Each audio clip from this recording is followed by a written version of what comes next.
Papa, Oo nga. Ganda. tapos papalitan mo ng tugtog. Ano, heaven now. Lagyan mo ng heaven na.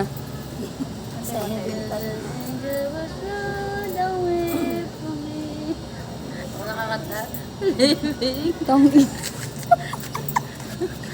Lotro. Ano maingay hayop yung boses natin dito?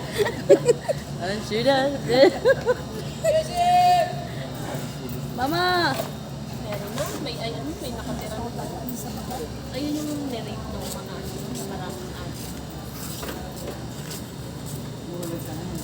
Hi guys, nandito kami ngayon sa tapat ng Sunlight. Hinihintay po namin yung boss namin kasi kakain kami ng Paris. Dito na Ang tagal niya po dumating, isa yung manlilibre sa amin.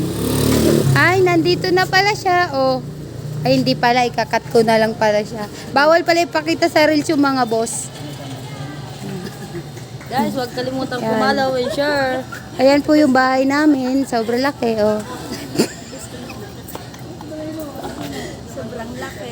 Yung mga tao po dyan, magaganda at gwapo. Yan, sobrang laki po yung bahay namin. Yan. Nakatira dyan. Mga nakatira po dyan. Wala po dyan tomboy, wala pong bakla. Wala pong tomboy, walang bakla. Tapos pag nakapasok na kami dyan, tsaka na po may maganda. Yan, kasi pag nasa labas, walang maganda. Yan, ito po yung sasakyan namin. Oh. Dami-dami. Oh. Bibenta din namin yung lahat kasi ano, yung kailangan na po namin ng pera.